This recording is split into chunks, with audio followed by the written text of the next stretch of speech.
आत्मीय सज्जनों तथा देवियों, सदगुरु कबीर के मूल ग्रंथ विजक से पर आज हम लोग विचार करते हैं। सदगुरु कबीर कहते हैं, संतो देखत जग बौराना, सांच कहो तो मारन धावे, झूठे जग पतियाना। नेमी देखा धर्मी देखा, प्राप्त करे असनाना। आत्म मार पसाण ही पूजे, उनमें किछो न ज्ञाना। बहुतक देखा पीर ओलिया, पढ़े कितेब कुराना। कै मुरीद तदवीर बतावे, उनमें उहे जो ज्ञाना। आसन माड़ डिम्ब धरि बैठे, मन में बहुत गुमाना। पीतर पातर पूजन लागे, तीरथ गर्भ भुलाना। टोपी पहरे माला पहरे, छाप तिलक अनुमाना। साखी शब्दे गावत फूले, आत्म खबर न जाना। हिंदू कहे मोहि राम प्यारा, तुर्क कहे रहीमाना। आप उसमें दो लड़ी लड़ी मोवे, मर्म न काहू जाना। घर घर मंत्र देत फिरत है, महिमा के अभिमाना। गुरु सहित शिष्य सब बूढ़े, अंत काल पछताना। कहा कबीर सुनो हो संतो, ई सब भरम भुलाना। कैतिक कहो कहा नहीं माने, सहजे सहज समाना। ये 16 पंक्ति की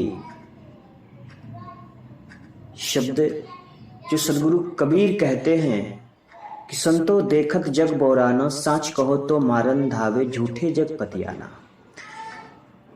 मानो सदगुरु कबीर चिल्ला कर कहते हैं, हे संतो, इस दुनिया के लोग धर्म के नाम पर बौरा गए हैं। धर्म की सही परिभाषा देता हूं तो जगत के लोग मुझसे नाराज होते हैं। मालूम पड़ता है कि कहीं उसे कुछ ठग न ले। सच बता रहा हूं तो लोगों को आश्चर्य लग रहा है। सच बताता हूं, सही बताता हूं तो लोग मुझसे मुंह फेर रहे हैं, मुझसे नाराज होते हैं और धर्म के नाम पर अनगरल अंधविश्वास युक्त झूठी बातों को मानकर चलते हैं। आखिर धर्म है क्या? धर्म हम रोज सुबह शाम धर्म के नाम पर लड़ते हैं, झगड़ते हैं। धर्म के नाम पर हम उठते बैठते जागते हैं। आखिर ये धर्म है क्या? धर्म को समझने की जरूरत है, धर्म को परखने की जरूरत है। तो ये धर्म है क्या? धर्म गुरुओं के द्वारा आज धर्म के नाम पर बड़े बड़े धर्म ग्रंथ बनाए गए, धर्म के बड़े बड़े मंच लगाए जाते, फिर भी ऐसा लगता है कि आज आदमी के ने धर्म को समझा ही नहीं। और यह कैसा धर्म जो व्यक्ति व्यक्ति के बीच दीवार बनाता हो? ये कैसा धर्म जो व्यक्ति व्यक्ति के बीच में दुश्मनी पैदा करता हो? ये कैसा धर्म जो एक दूसरे के प्रति दुराव टकराव का व्यवहार पैदा करता हो? कुछ लोग कहते हैं धार्मिक वह व्यक्ति है जिसके सिर पर लंबी चोटी हो, कंधे पर जनेऊ हो, प्रतिदिन मंदिर जाता हो। क्या यही धर्म है? कुछ लोग ये कहते हैं कि जिसके शरीर पर राम नाम का चादर हो वही धार्मिक हो सकता है। तो कुछ लोग का कहना है वही धार्मिक व्यक्ति है जो खतना कराया हो, लंबी दाढ़ी हो और मस्जिद में जाकर नमाज करता हो। क्या ये धर्म है? जो कुछ लोग कहते हैं कि वही धार्मिक व्यक्ति है जो प्रत्येक रविवार को गिरजाघर जाता है तथा ईश्वर पुत्र ईसा की वाणी सुनता है तथा जिनके गले पर क्रास हो। यह संकुचित और स्वार्थी लोगों के द्वारा बनाई गई धर्म की परिभाषा है। ये परंपरा पोषित परिभाषा है। इस परिभाषा में धर्म परिभाषित नहीं होता, बल्कि परंपरा के कुछ बाह्य चिन्ह है और परंपरा का कोई बाह्य चिन्ह धर्म नहीं हो सकता है। धर्म तो शाश्वत है। धर्म को समझने से पहले परंपरा को समझना बहुत जरूरी है। परंपरा किसी निश्चित व्यक्ति द्वारा निर्मित होती है, किसी निश्चित जगह पर निर्मित होती है और निश्चित समय पर निर्मित होती है। लेकिन धर्म के लिए हम ऐसा नहीं कर सकते हैं। धर्म सर्वकालीन होता है, सार्वजनिक होता है और सार्वभौमिक होता है। परंपरा सार्वभौमिक नहीं हो सकती, सर्वकाल वैयक्तिक भी नहीं हो सकती, सार्वजनिक भी नहीं हो सकती। धर्म और परंपरा में अंतर है, लेकिन बहुत लोग परंपरा को ही धर्म का पर्यायवाची शब्द मानने लगे हैं और तब से परंपरा को ही धर्म मानने लगे। इसीलिए हमारे राजनेताओं ने हमारे देश के लिए धर्मनिरपेक्ष राष्ट्र घोषित कर दिया, जबकि होना था संप्रदाय निरपेक्ष राष्ट्र या परंपरा निरपेक्ष राष्ट्र। धर्म निरपेक्ष राष्ट्र का मतलब होता है वह राष्ट्र जिसमें धर्म की आवश्यकता नहीं। और कौन सा ऐसा देश है जहां पर धर्म की आवश्यकता नहीं है? हाँ, परंपरा निरपेक्ष राष्ट्र हो सकता है जहां पर किसी विशेष संप्रदाय को श्रेय नहीं दिया जाता, बल्कि हमारे संप्रदाय समान है, सभी लोगों को समान अधिकार है। तो हम संप्रदाय को ही धर्म मानने लगे, ये तो गलत बात है। और संप्रदाय को धर्म का नाम देना शुरू कर दिया, इससे धर्म की परिभाषा मिटती चली गई और हिंदू धर्म, मुस्लिम धर्म, सिख ईसाई धर्म, यहूदी धर्म, जैन धर्म, बौद्ध आदि हमारे छोटे बड़े संप्रदाय को हमने धर्म मानना शुरू कर दिया। ये हमारे संप्रदाय एक निश्चित समय में निश्चित व्यक्ति द्वारा निर्मित जगह पर पैदा हुआ है, ये कोई धर्म नहीं है। जैसे आप कहेंगे हिंदू संप्रदाय कब पैदा हुआ, मन में सवाल पैदा हो सकता है कि ये हिंदू हिंदू रट रहे हैं। हिंदू, आप कहेंगे हिंदू संप्रदाय कब पैदा हुआ, तो हिंदू संप्रदाय आज से करीब 3000 वर्ष पहले पारस, जिसे आजकल ईरान कहते हैं, लोगों ने हिंदू शब्द दिया। पंजाब में 5 नदियां बहती है, सतलज, रावी, सिंध, झेलम, चिनाब। पारस देश के लोगों ने सिंध नदी के नाम पर ही हिंदू नाम दिया। पारसियों ने शब्दकोश में स की जगह ह प्रयोग करते हैं, अतः सिंध को हिंद कहने लगे और इधर के देश को हिंद देश तथा यहाँ के रहने वालों को हिंदू कहकर पुकारने लगे। तभी से हिंदू संप्रदाय चल पड़ा।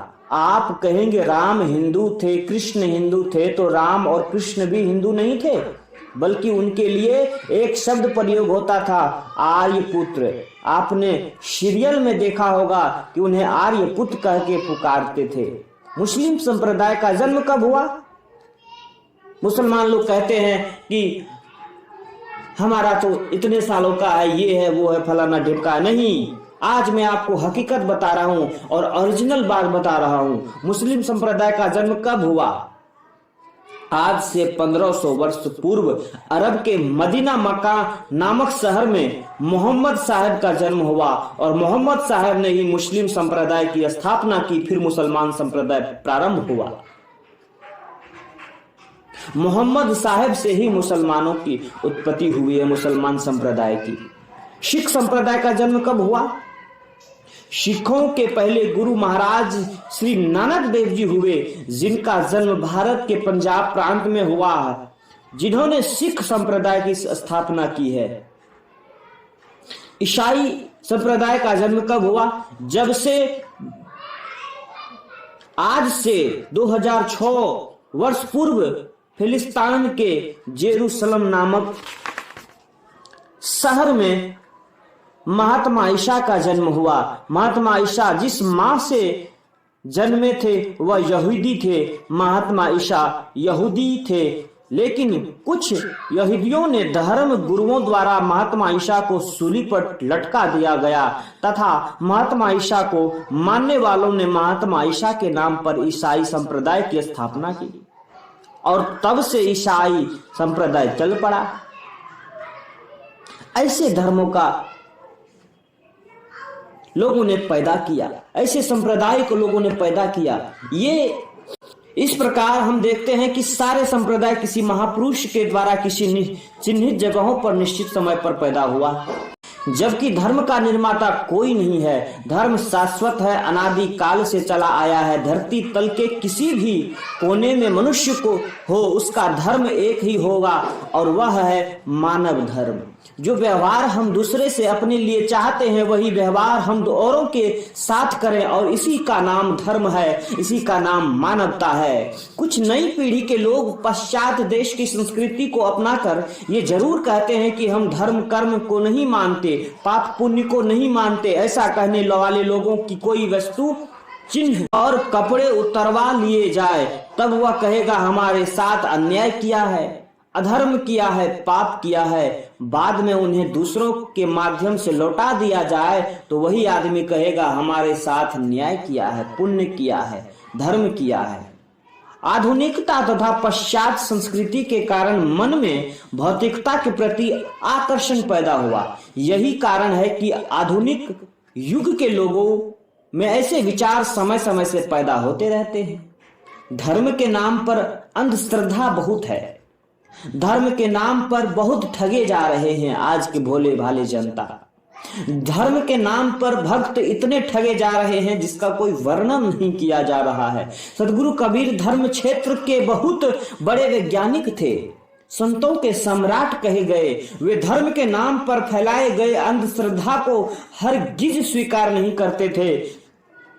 कुछ लोग कहते हैं कि बलि देने पर पशुओं की बलि चढ़ाना धर्म है, तो साहब कहते हैं धर्म करे जहां जीव बधतु है, अकर्म करे मोरे भाई। जो तोहरा को ब्राह्मण कहिए तो काको कहिए कसाई। क्या यह संभव हो सकता है?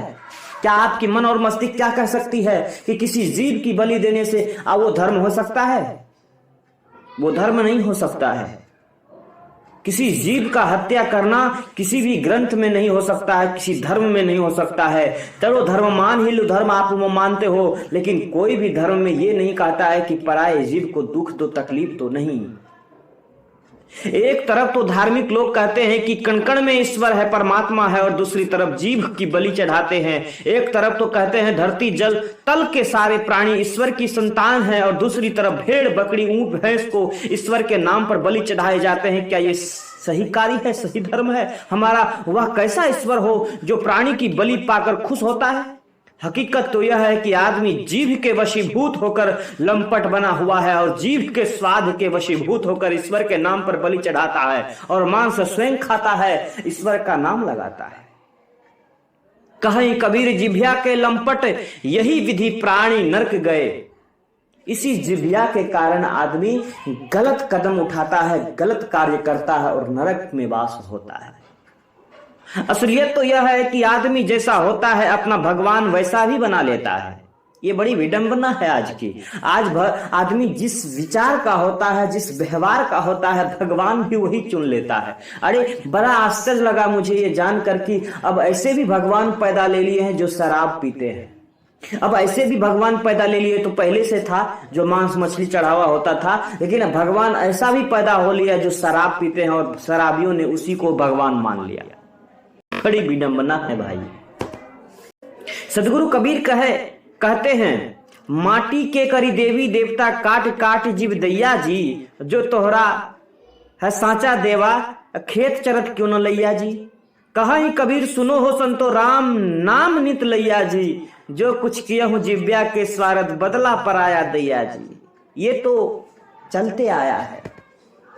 आप किसी का सम्मान करेंगे तो सामने वाला आपको भी सम्मान करेगा, वो आपको गाली नहीं दे सकता है। और आप अगर किसी को गाली देंगे तो सामने वाला आपको सम्मान नहीं कर सकता है, वो आपको भी गाली ही देगा। आप सामने वाले को थप्पड़ मारेंगे तो वो आपकी आरती नहीं उतारेगी, वो भी आपको थप्पड़ ही मारेगा, बल्कि आपसे जवाब ज्यादा मार सकता है। इसीलिए सदगुरु कबीर की वाणी देखिए कितनी सटीक है। माटी के करी देवी देवता। मंदिरों में हम मूर्ति बनाकर बैठा देते हैं और उसी को सब सर्व करता धरता मान लेते हैं, स्वयं एकदम भगवान। क्या ही कहा जाए, जाहिलों की बस्तियों में, जाहिलों की टोलियों में। माटी के करी देवी देवता काट काट जीव दैया जी। जो तोहरा है सांचा देवा खेत चरत क्यों न लैया जी। भगवान इतना अपाहिज हो गया कि खुद अपने मंदिर में विराजमान है, अब भूख लगा है तो भक्तों के हाथों से बकरे ऊंट को कटवा करके लेवाते हैं और खाते हैं। कितना हास्यप्रद यह विषय है। सदगुरु कबीर कहते हैं, कहीं कबीर सुनो हो संतो, राम नाम नित लैया जी, जो कुछ किया जिभ्या के स्वार्थ, बदला पराया दैया जी। साहब कहते हैं कि आदमी अपने हाथों से मिट्टी, लकड़ी, पत्थर की मूर्ति बनाता है और उसके सामने खड़ा होकर प्रार्थना करता है कि हे भगवान हमें धन दो, पुत्र दो, हमारी तकलीफ दूर कर दो। मैं कहता हूं मनुष्य के द्वारा निर्मित कोई भी चीज मनुष्य से बड़ी कैसे हो सकती है। आपके द्वारा निर्मित मूर्ति आपसे बड़ी नहीं हो सकती। जिस प्रकार लेख कभी लेखक से बड़ा नहीं होता, कविता कभी किसी कवि से बड़ी नहीं हो जाती, उसी प्रकार मनुष्यों के द्वारा निर्मित कोई भी मूर्ति मनुष्य से बड़ी नहीं हो सकती। मानव तू सबसे महान है। इन्हीं विचारों को आप अपने जीवन में धारण करें और सही सटीक विचारों को मंथन करके अपने जीवन में धारण करें। फिर ये बाहर भटकने की जरूरत नहीं पड़ेगी। ये बाहर मंदिरों में, मस्जिदों में, मट्टियों में भगवान खोजने की आवश्यकता नहीं होगी। आप अपने हृदय पटल में आप खुद को भगवान महसूस कर करके आप अपने जीवन के कल्याण को कर सकते हैं। इन्हीं चंद विचारों को करते हुए मैं अपनी वाणों को विराम लेता हूँ। बोलिए सदगुरु भगवान की जय।